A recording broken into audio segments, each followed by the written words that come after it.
to Net Assessment, where we have spirited discussion about the important national security and foreign policy issues facing America. I'm Melanie Marlowe of CSIS with Chris Preble of the Cato Institute and Thomas Spoehr of the Heritage Foundation. Thomas, we're happy to have you with us. Yeah, I'm happy to be here, Melanie. Tell us a little bit about yourself and what you do. Yeah, so I served for 36 years in the Army, and then I joined the Heritage Foundation right out of that. I've been there about 3 years now. I lead the Center for the National Defense, about 8 analysts that look exclusively at U.S. national defense issues. Okay, so tell us where some of the interesting places you lived when you were in the Army. Yeah, so maybe the nicest places, Colorado Springs, Germany were wonderful. Fort Bragg was kind of in the middle of that. It's a neutral kind of zone. And then Iraq, other places, maybe not quite as scenic. But really, it's been a wonderful 36-year career. Great. Chris, what have you been up to? Busy. Digging through this budget, which is always fun. Never fun. See, he does this.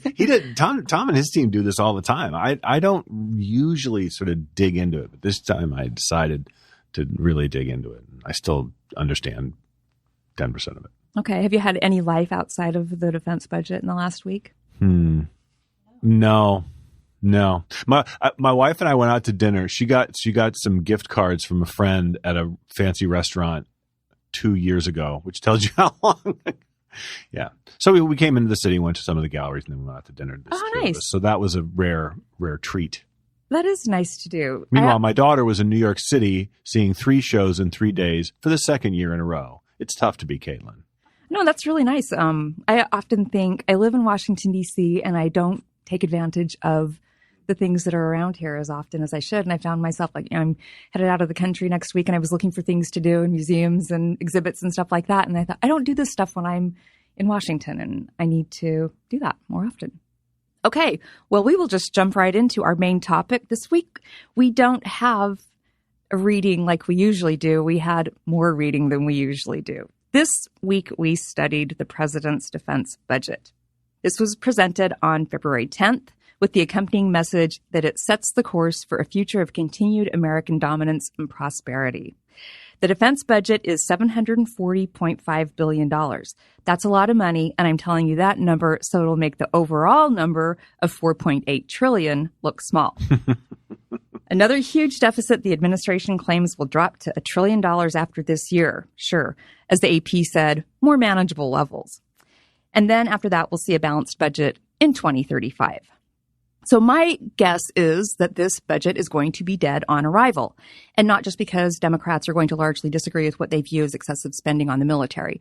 They're also not going to like the cuts to entitlements, to food stamp programs, to student loan relief, and other things that would be very important for them and their constituents.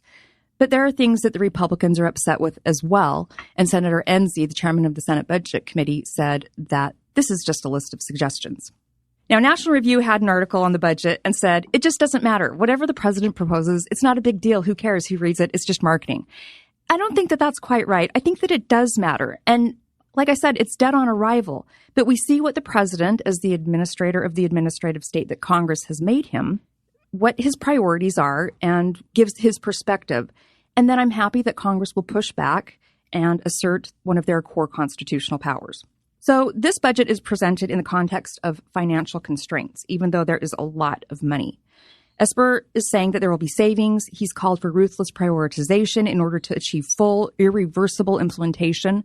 He found $5.8 billion of savings in a department-wide review.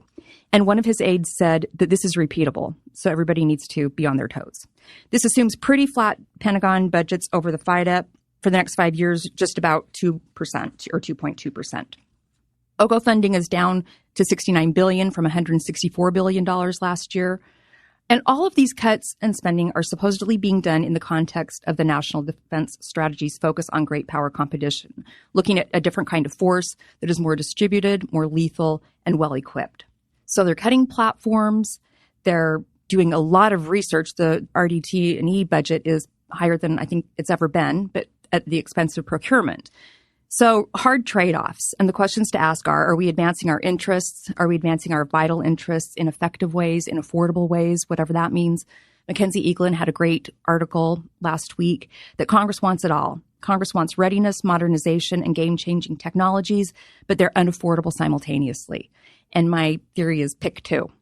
So we have to prioritize. People have to make a case. Then you might have to wait a year or 10 for something to materialize. Events are going to get in the way. Technology will make something more or less critical. For example, Lockheed, the hypersonic conventional strike weapon program, the HACSA, got canceled. There were no problems with it. They'd met all of their milestones, but the technology has just changed. And the way it would maybe have to be integrated with communications, things have changed. And so that program is gone. You can't predict everything, even when you're looking at this budget. And we are going to do some round robins on it. So for the good, the bad, the ugly, something that maybe surprised us, and then something that we just have to get off our chest.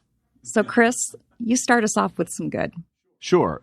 I think the good is that the administration appears to recognize the importance of people in sustaining the military. And again, this is not a revelation. Most political figures sort of talk about the importance of not just the troops, but the families. And so supporting quality of life is an important investment. A lot of people focus on the 3% pay raise, which is basically, again, based on their growth projections, which are unrealistic, as you note, Melanie. It would basically keep pace or just slightly better than the rate of inflation. But it's more than just a pay raise. They're claiming $8 billion in investments in quality of life, various things to help troops and their families. And a related good is that they do not talk about increasing the size of the force in terms of end strength at the same time. In fact, the end strength increases are very modest, and I see that as a positive. I know Tom disagrees, but I see that as a positive because I think that we're moving in a direction of having a less personnel-intensive force, relatively speaking, privileging things over people in terms of numbers. But if we go in that direction of sort of leveraging technology and reducing our need for numbers of persons, which are driving up the cost enormously, can we do that while at the same time keeping faith with the few, the proud, no disrespect to the Marine Corps, but to anyone who serves in the military, who chooses to wear the military? Can we maintain faith with them and their dependents while reducing the size of the force in terms of end strength? I think we can, and I think there are suggestions in this document that that's where the Trump administration wants to go. So thanks, Melanie. You know, I see. I'm with Chris on the pay raise. I think it's appropriate to reward and pay our troops appropriately. I think, and I'm going to write about this, that I think we're on the cusp of maybe a recruiting drought with a good economy and lots of other choices for our young people, as well as the issues with obesity. I think we're going to have our hands full trying to recruit a qualified force. And so I think keeping pace with pay is absolutely appropriate, as long as all the other quality of life issues. I do see a need for a bigger force, not huge, not Reagan-sized force, but a bigger force than we have now. All the chiefs of staff essentially have testified their forces are too small for the national defense strategy. But I do want to point to what I think is perhaps the biggest good thing in this defense budget, and that's the creation of the Space Force. You know, the Space Force has had a long and difficult path when it was first kind of proposed, when it got approved, signed into law by the president. But I think we are in a much better place than we were. It's starting off pretty modest in size, so it's just the Air Force and maybe about 6,000 people, and maybe only $111 million in order to pay the people. But I think that's a great start. I think we're going to see the effort this year to bring in the Army and the Navy people into this Space Force. Maybe not in the numbers that, you know, maybe are appropriate to start. But again, we're making progress. They had to make it small to secure Congress's approval, and now we're in a much better place as a country to counter other threat interests in space. So that's what I see as the big thing. Great. Okay. I have mixed feelings on that one, I admit. Yeah. I worry that it's going to become big and bureaucratized like the other services. But if I know that they're starting out with their ambition to not be that way. So I hope that they're maybe by starting small and you know, kind of moving along, maybe they'll be able to counter some of that natural tendency. We'll see. Okay, my good is that the United States Navy is stockpiling ship-killing missiles. David Larter had a really great article on this in Defense News, noted that the Chinese have grown their battle fleet to 335 surface ships right now. They will probably be at about 420 by 2035. So to prepare to counter that, the Navy is going on a spending spree.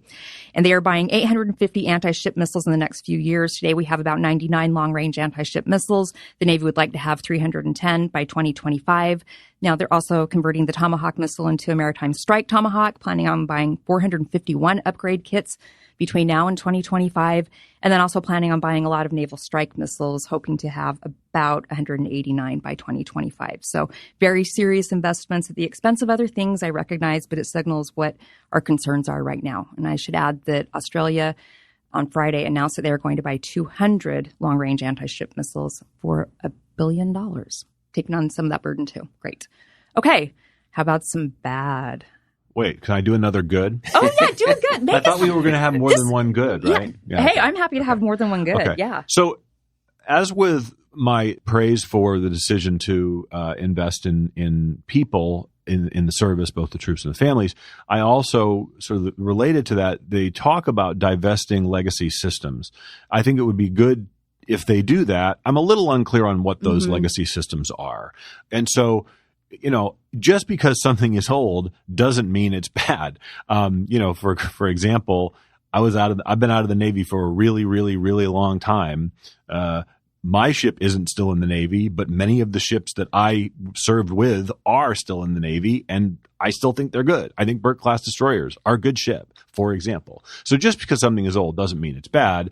So I wish we had a little more clarity over what those legacy systems are. And I worry, sort of in the vein of the president proposes and the Congress disposes, I worry that the administration gets to claim credit for sort of fiscal discipline by proposing a flat budget with the anticipation that Congress is just going to add the stuff that they want in there anyway. And so that this was really sort of an elaborate game where the president can get to claim credit for caring about the deficit and trying to hold the line, knowing that ultimately those legacy systems won't be cut or are unlikely to be cut. But again, maybe I'm just being too pessimistic or cynical. It comes with being in this town.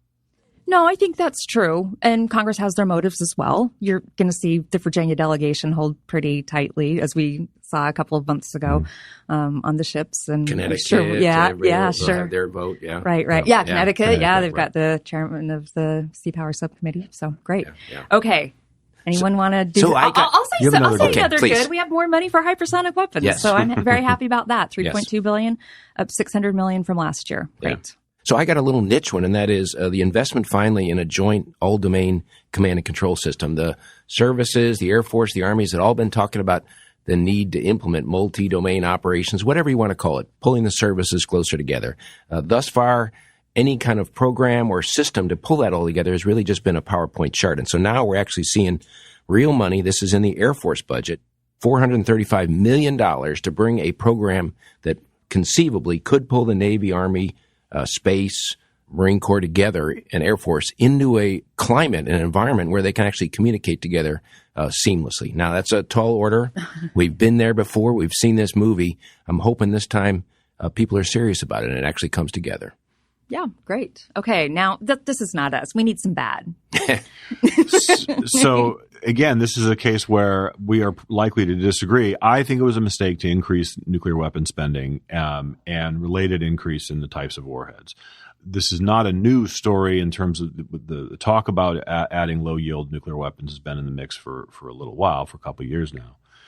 I think that the nuclear deterrent is more than capable in its present form. In fact, I've written about and continue to believe that a dyad instead of a triad would provide a credible deterrent. So if we agree with Ronald Reagan that a nuclear war can never be won and must therefore never be fought, if that's what he said, I agree with that. If that's our opening sort of position, do we believe that more nuclear weapons, including especially more low-yield weapons, make war more or less likely? Now, obviously, the advocates for these new weapon types and the expansion of the arsenal, the modernization of the arsenal, believe that those kinds of investments make war less likely. I believe they are committed to the nuclear posture as a deterrent, but that's not my position. I think we should be driving towards a second strike, secure second strike, not a first strike, and I think you could do that with a dyad. So I think we'll probably not come to a conclusion on that subject, Chris, in this podcast. I do view the fully funding by the administration of the nuclear deterrent as a good news story. It was a big pill to swallow. Columbia-class submarines just coming online now, $4.4 billion in this particular budget. The B-21 bomber is also starting to require serious money, as is the ground-based strategic deterrent, or the Minuteman III replacements. All these are now starting to put a big claim on the DoD budget, and the administration, to their credit, is paying it first before they look at other things, which is pressuring everything. Low-yield nuclear weapon, that has consumed a lot of print in this town. I am of the belief that it's a useful thing to deter the Russians from their use of tactical nuclear weapons, of which they have about 10 times the number that the United States does. And we should be under no illusions that Russia is not modernizing their arsenal. When they blew up their nuclear-powered cruise missile, I thought that was a joke, frankly, when Putin talked about, hey, we're developing a underwater drone and a nuclear-powered cruise missile and a hypersonic this. I thought, he's just bluster. And then until it blew up, and now we figure out they were serious. They're actually trying to do these things, which I think ought to concern all of us. For my number one bad thing, I want to talk about, and Melanie, you alluded to this, the drop in procurement. I mean, the need to fund the nuclear deterrent, the essentially flat line between 2020 and 2021 has really put a downward pressure on DoD procurement accounts, and it's reflected in aircraft. They're only procuring 79 F-35s, even though that program is ready to start buying more, and they've always talked about ramping up. There's no indication in the Air Force that they intend to start ramping up the F-35, which I think is a problem. The Air Force is retiring B-1 bombers and tankers ahead of their replacement entering their fleets. I think that's a problem. And then what we've also talked about is shipbuilding, down $4 billion from 2020 to 2021, resulting in only 8 ships planned in 2021, down from 12 in 2020. That's a big cut. We're going to hear a lot about that in Capitol Hill. Nobody's happy about that. I'm under no illusion that the Navy had better choices, honestly. I mean, they want to man their ships. They want their ships to be ready. They don't want any more ship accidents. So I don't think this was anybody trying to game the system to get Congress to put shipbuilding money back in the budget. I just think they did the best they could with the money they had. My bad. Can I interrupt? Because I want to agree with Tom on that point. I don't want us to always disagree.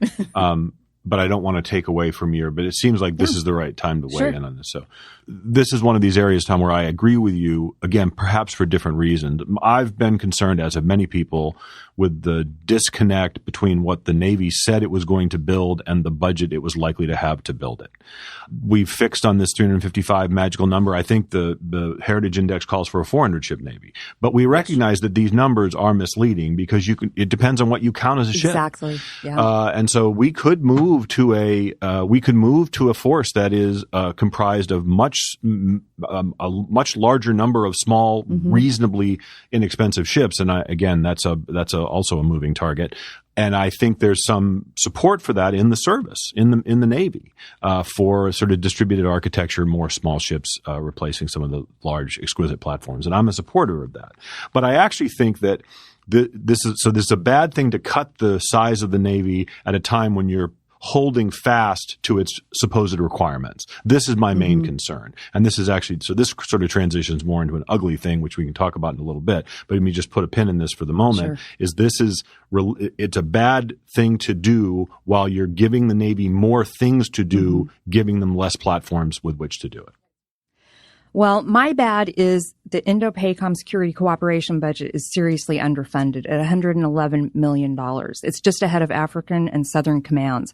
CENTCOM, which understandably gets a lot more money, but it's getting $5.5 billion, and EUCOM's getting $300 million. Now, just cutting CENTCOM doesn't mean it's going to go to Indo-PACOM, but what are we doing here? This is a huge ball dropped, especially when everything else seems to be focused on that area, and if we're talking about the national defense strategy and so forth.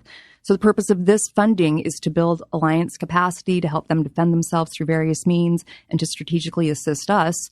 And we are neglecting a huge component here. So if we want our allies to do more, which we all agree they should be doing more, we've got to make some investments and do things that will promote that capability. And we have to realize they're not necessarily going to do all the things that we want them to do, and they've got their own serious domestic political concerns to deal with. I'm worried because Donald Trump isn't making this any easier, especially with how he's been dealing with South Korea, mistreating and berating them and making all sorts of spontaneous demands and sending all sorts of mixed signals. But if we really want to do and be what we say in the NDS and everywhere else, and what this budget indicates, we're going to have to be forward and in China's neighborhood. And we're going to have to recognize that alliance capacity matters. And this is something that can't be underfunded. Yeah, so I'll just pick up on the South Korean negotiations thing, because that's something that interests me. I think the key is, so they're far apart on the negotiations. So I guess we hear the administration wants $5 billion per year to have the United States forces stay there, and we're currently at 1. And so how does this end? Did they get to 5? Do they stay at 1, or do they get to 2.5 or something like that? That's, for me, the key part is this. Okay, so when they come up with it, does the president say, okay, we did the best we could, we got to 2.7 or something like that?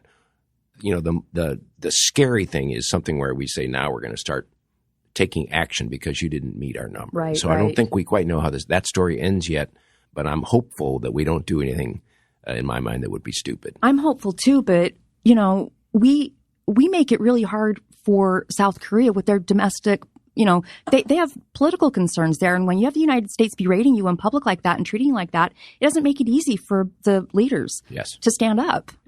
This is why I struggle with a little bit in terms of how do we get our allies and partners to do more? On the face of it, it would seem that it is in their interest to do more to defend themselves. And so why don't they do that? Yeah. Well, I think, I have a reason. They don't want to be seen as aggressors and getting in the middle of. But we are okay with that? No. Well, okay, we're going to have to be okay with some things. A defensive posture, when let's talk about Indo-PACOM. We are positioning ourselves, and the way the strategy documents are written suggests that the United States will be the dominant player in Indo-PACOM for the foreseeable future. We, the United States. In Tom's document, I'm showing, if we had a video camera in our studio, we could show this. It's a pretty impressive document. It's the Index of Military Strength. It's really awesome. In the Index of Military Strength, they point to Indo-PACOM, basically the Eastern Hemisphere, okay, as the United States versus 3 Chinese fleets and a Russian fleet. Nowhere mentioned here are all of the other countries in the Eastern Hemisphere, which are most of the countries in the world. But Japan is stocking up. But this Australia is the problem. Stocking up. This is the problem. We have structured our defense planning around the mistaken belief that we are the only country in the world that has interests, including countries who have interests in the region that we're talking about. So we have to talk. I mean, I mentioned the 355 ship Navy. 400 ship Navy. I'll tell you my favorite number ship Navy in recent memory. Mike Mullen's 1,000 ship Navy. Remember this one? I love it. A 1,000 ship Navy. He wasn't talking about 1,000 U.S. Navy ships. This was the point. He says there are many naval nations. Most of them are our allies. Mm-hmm. Why do we not organize and plan around the presumption that countries have interests that they are willing to defend? Sure. Why is it that we believe that we have to do certain things to make countries want to defend their interests? That's the part that I'm just not able to get my head around that. Because it's possible, let me just toss it out there, that we have assessed incorrectly the nature of the threats and that our allies actually have guessed correctly. How do we feel about that? I have one feeling, at least, and that is the dilemma is that many of our allies are unilaterally disarming, essentially. So Canada, who used to be had some military capability, has essentially no military whatsoever. And other countries, such as Germany, down to almost like a tenth of what they had in the Cold War times, and they don't show any sign of a floor on this kind of disarmament that they're conducting. So whereas our allies are key for things like basing and rights and flyover, things like that, they are demonstrating by their actions that they do not share the same view of the world that we do, that there are threats in this world. And so they are, I guess, counting on the United States. I don't know what. But shouldn't that bother us? It should bother us. But on the other hand, what are we doing about it? Well, I mean, we badger them. We tell them, hey, we tell them you should spend more. We want you to do what we want you to do. And I honestly am a big fan of the badgering that goes on in NATO. Okay, well, then we just started talking about Korea, because there is a fine line between sort of a shakedown and badgering and cajoling in a constructive, productive, strategically sensible way. And I don't think we as a country, or our allies for that matter, have figured out how to strike this balance. We have to remember that one of the reasons for the U.S. military posture for decades now has been to reassure allies. And a key component of that reassurance is precisely to discourage them from doing more to defend themselves. This is a point of tension in the nature of our strategy, and I don't think we figured out yet how to fix it. If we're actually committed to allies doing more, then we need to change our approach as much as they do. I think that, for example, Australia is. The United States Study Center last year put out a really big report on we can't depend on the United States to come down here and solve everything. And I think they are domestically considering the threat with China a lot more, not just in terms of military conflict, but in terms of economic conflict. Japan is recognizing that and thinking about that more. They're thinking about changing their constitution. There is movement there, and I want to support that if we can.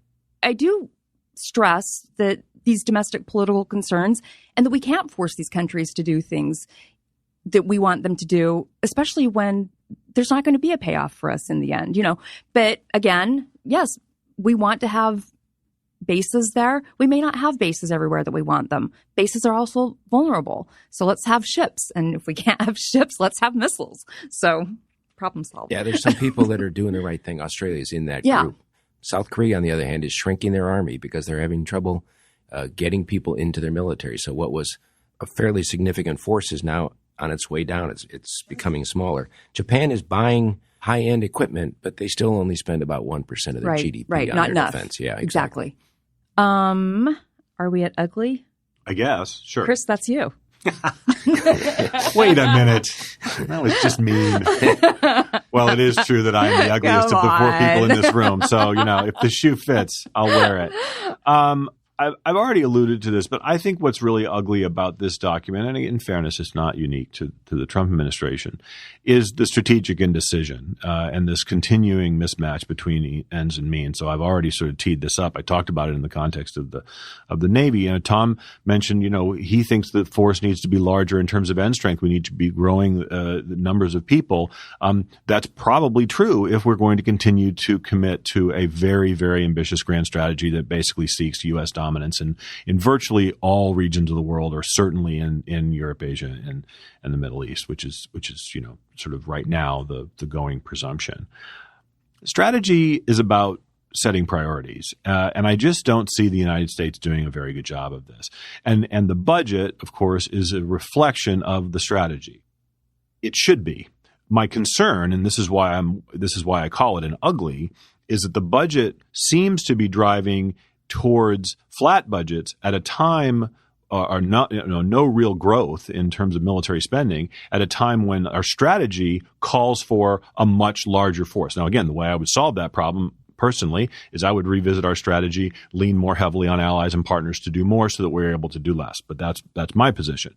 If the administration follows through on this budget, and if it survives in Congress or in some fashion, then there is going to be a continued gap between what the strategy calls for and what the actual budget is paying for.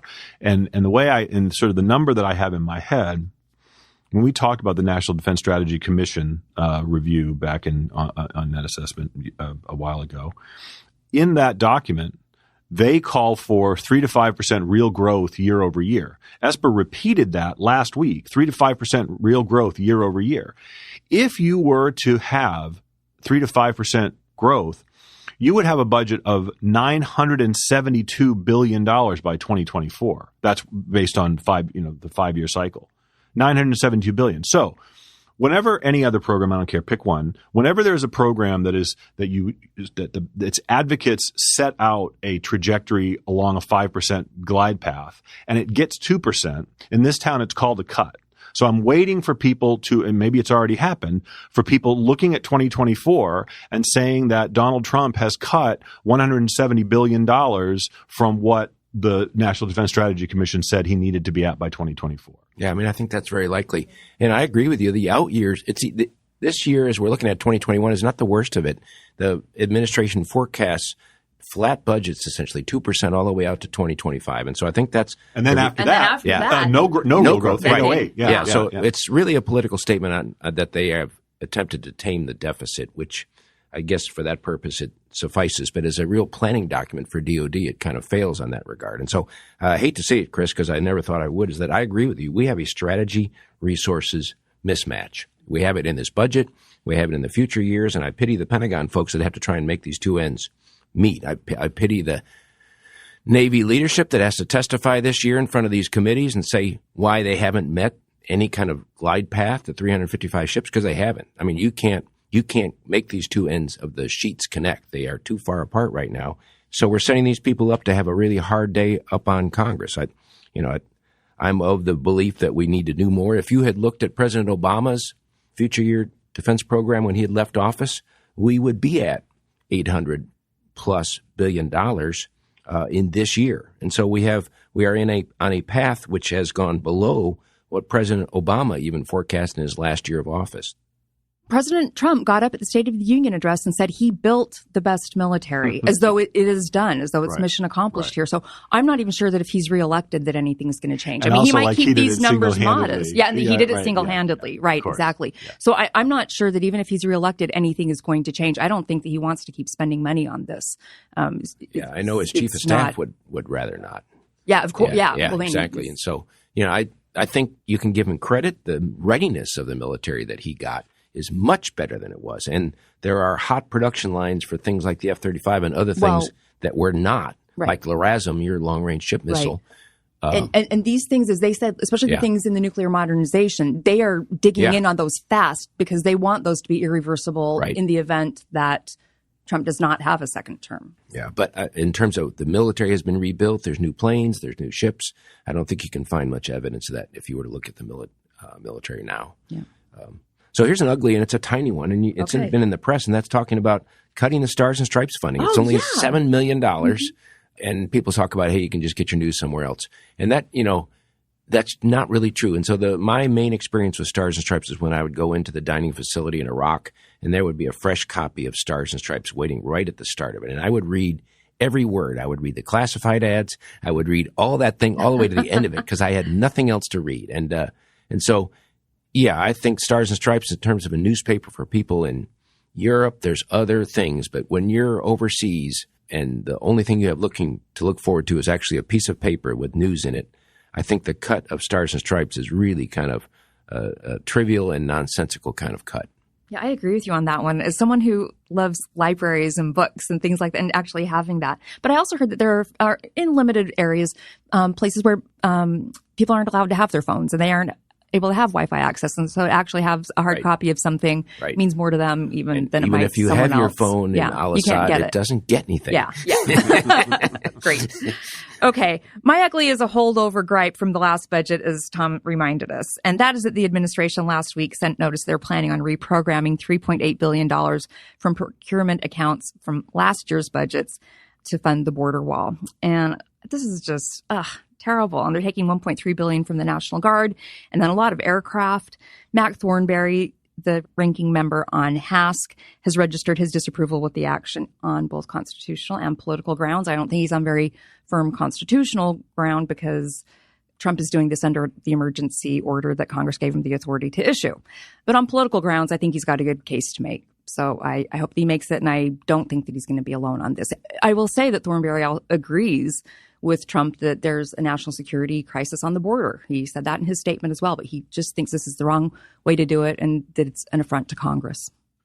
Let me just add to this. Tom's right that this was not a 2021 issue, but I am puzzled by there was a pretty serious cut in military construction, and I think there's $3.5 billion. I think. It was noticeable. Yeah. I mean, I don't dig into these documents that closely, but this is one of those that sort of jumped out at me because it was a big dip from 2020 to 2021, and I do think there's some speculation that some of that money will show up again for the wall. But it's true that for right now in the 2021 budget, my understanding is there is no specific funding request for the wall, but maybe I'm wrong about that. I saw somewhere that there wasn't, and then I saw that there was $2 billion. There's probably in Department of Homeland Security. That is. I think that's where the $2 billion is. Yeah, that's exactly. Right. You're right. Okay. How about a surprise?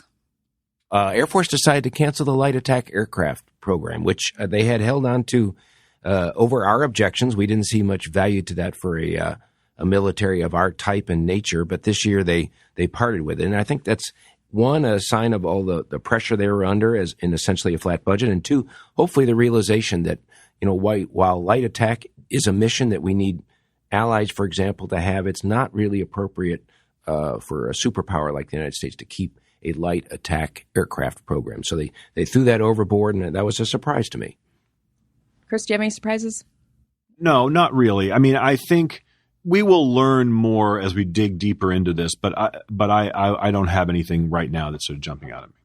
The surprise to me is that the National Nuclear Security Administration got fully funded. And I know Chris disagrees with me on this, and I agree with Tom on that. We spoke about it a couple of minutes ago. But it was funded at $19.8 billion. Mick Mulvaney had cut it down twice to, I think, $17.5 billion. Lisa Gordon Hagerty, the administrator, published a memo in December saying that this would severely impact the program and leave about half the modernization budget that they were going to need, which is a lot of money.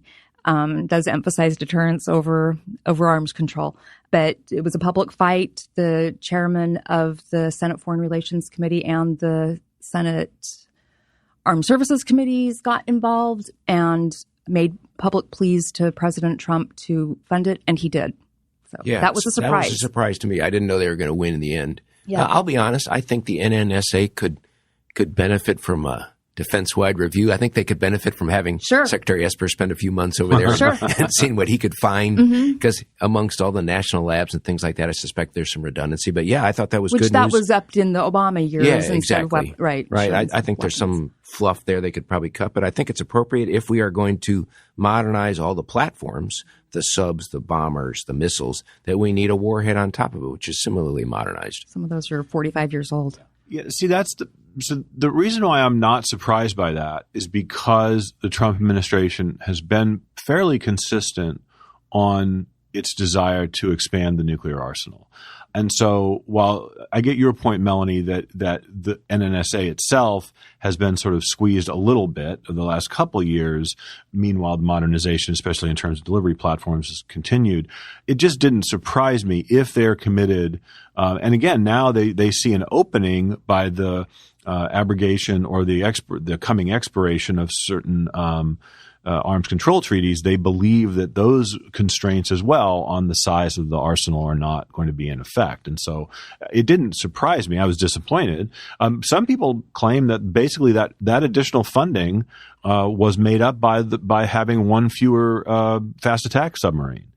Do we really think that was the right decision? I mean, I'm, look, yeah, I'm a Navy guy. I'll admit it, but, and it's not like I'm hard over on subs, but I just see a lot more flexibility and utility in a fast attack submarine than in an additional $2 billion to continue to modernize the warheads on the Triad. Yeah, but you wouldn't know if you're going to get that money where you want it. Okay.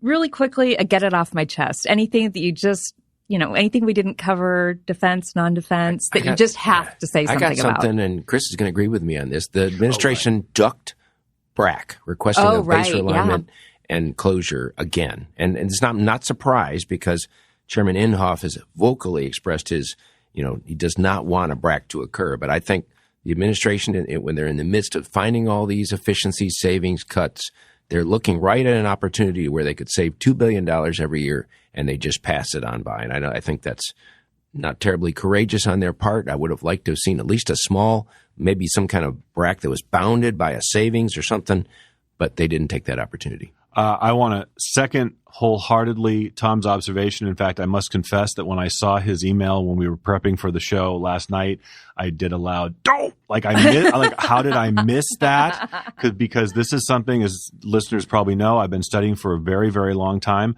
Fred Bartels at Heritage has been one of the real leaders on this issue, and to his great credit, I think Senator Inhofe is an enormous impediment to this particular problem. But again, there are other voices in Congress who are more open to the notion of a BRAC, including, of course, the House chairman, Representative Smith, has been a supporter of this in the past. The way we're going to get past this BRAC impasse is by reminding potentially affected communities that the closure of a base is not an economic death sentence. This is what I've been writing about and studying about for many, many years. And you have to tell those stories, and people have to recognize. And what I'd like to see is in a very selfish and sort of self-congratulatory way, I would like to see more former base communities come forward and tell their stories and say, look at what we've done, brag a little bit, you know? And I think that if we had a few more of those stories told by people who have gone through this experience, there will be a little bit less resistance, perhaps from nearly everyone other than Senator Inhofe, who seems pretty dug in on this issue. Not going to give. I have to get off my chest the financial unrealistic assumptions of this budget. It relies on a 3.1% rate of growth for many years to come, which is, of course, higher than the CBO and the Federal Reserve estimate. This is not new. Obama predicted 4% growth in his 2011 budget, and he never came anywhere close to that. But the administration using this and other indicators to boost confidence in the budget as well, it's not helpful in the end. All it does is, make it easier for us to spend money that we don't have and promote a little bit of cynicism among people who are following this. Okay, well, I'm sure that we will be revisiting the budget, and especially since we'll be probably doing the NDAA at December or whenever it can possibly be the very last minute this year. We'll be talking about the budget all year. So let's do some grievances. Chris. The tradition of Festivus begins with the airing of grievances.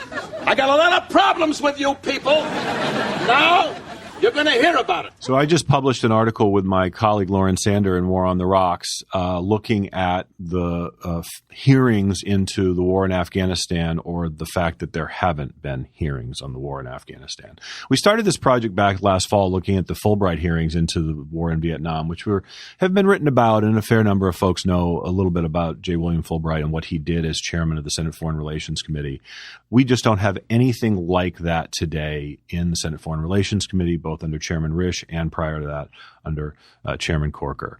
In fact, so far there has not been a single public hearing on the Senate Foreign Relations Committee pertaining to the war in Afghanistan. There have been 2 behind closed doors hearings. But if we believe that part of the function of these hearings is to educate the public about the nation's wars, that kind of education does not happen in executive session. And so my grievance is that there have not been in that committee. There was last week on the SASC, there was one public hearing, and then also Rand Paul convened a hearing in one of the one of the Senate oversight subcommittees, a hearing on Afghanistan last week as well. But for the most part, the Senate committees have not been willing to debate openly the war in Afghanistan. And so that's my grievance, mostly with the Senate Foreign Relations Committee and Senate and SFRC chairman, but a bit of an attaboy to the few who have been calling and acting out on that. Yeah, so you alluded to this at the start, Melanie, and that is there's a school of thought in this town that calls future defense budgets unaffordable, and that we've hit the high water mark on defense funding. And I would say, no, we can afford the defense that this country needs. It's all about choices and priorities, and I think even Chris would agree with this, is we have to set a strategy and then we have to fund it. And thus far, we have not done that. So there's this big mismatch.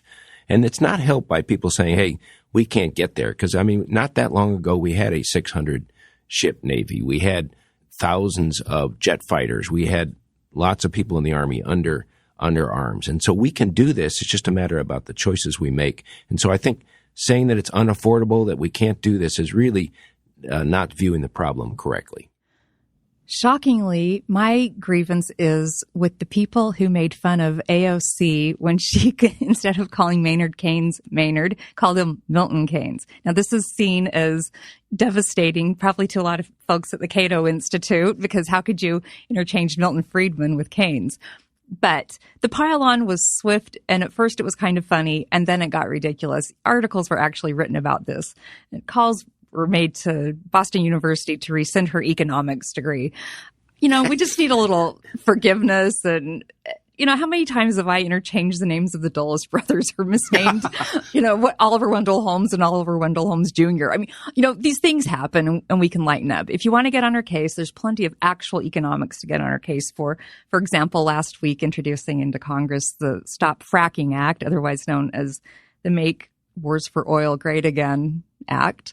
But we can just be kinder and gentler about the small things.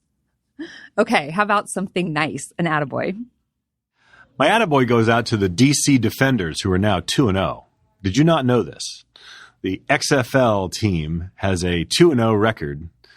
This is the district's other football team. I will confess that I would not have known anything about this except for my colleague James Knupp is a proud season ticket holder to the DC Defenders, and has had a real great time. So I'm going to make a point of going down to see a game, and good luck to them for the rest of the season. I'm not a DC football fan, mostly because I don't like rooting for the other DC football team, but I've sort of caught the bug. So go XFL, go DC Defenders. How much are season tickets? No, they're cheap. I mean, the tickets are not expensive like the Dollar at all. Theater tickets you get from the PTA when you're in second grade, or what? The other thing about going to see a Redskins game is it's a real pain in the neck to get out there. It's a mess. Whereas getting the Defenders play down here, down by the Navy Yard, and it's cool.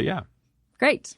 Okay. So I'd like to give a shout out to Alexandria, Virginia. That's my hometown. Okay. They had a wonderful George Washington parade yesterday, and I think that's probably they have the distinction of having the biggest George Washington parade in the country, and so we got to see the bagpipers and the marching bands and the scouts and the little poodles and all those kinds of good things marching down the street.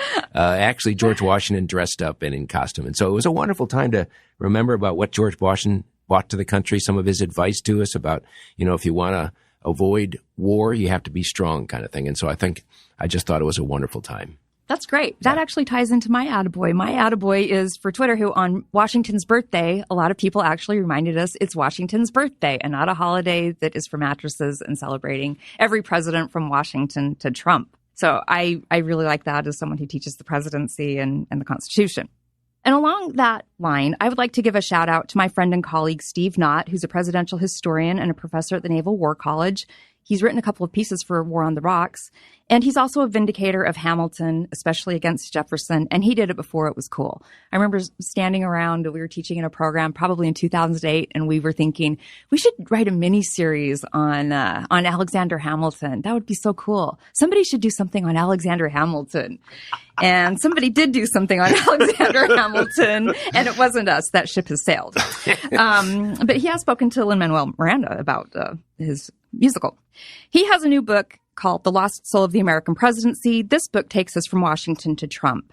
It reviews how the constitutional presidency gave way to a populist one that's dependent on using various undignified and anti-constitutional means to maintain popular approval.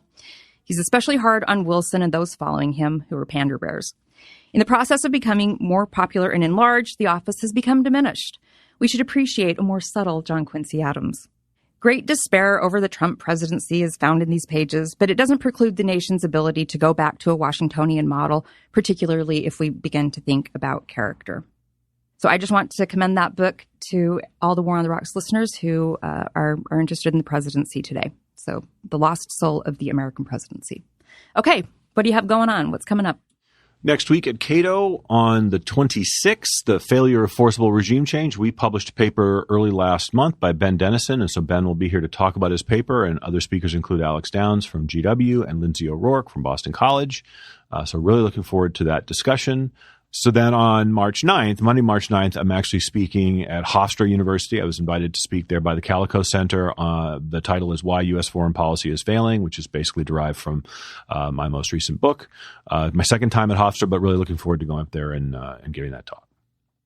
I'm working on a paper on military recruiting in the United States. And so what's that look like? Are we in the cusp of a long drought where it's going to become harder and harder every year to entice young people to come in the military? Or have we turned that corner? Is our society going to be different from most other Western societies who struggle to get people to join their military? Norway went all volunteer, and they had to go back to conscript because not enough people were joining, no matter what they paid them. And so it's a really interesting paper, lots of different opinions on how we get sufficient numbers of people to join our military. So I'm looking forward to that. Yeah, that's very interesting. Yeah. Okay. I'm packing up and heading out of the country and a couple of conferences and looking forward to some of that. But I've grown accustomed to not living out of my suitcase, and I like that too. So, okay. Well, thank you for joining us for this episode of Net Assessment. If you like the show, rate us on iTunes. You can follow us at CA Preble, at Prof. Marlowe with an E, and at Tom Spoehr. Great. Yeah. Thank you. And until next time, be well.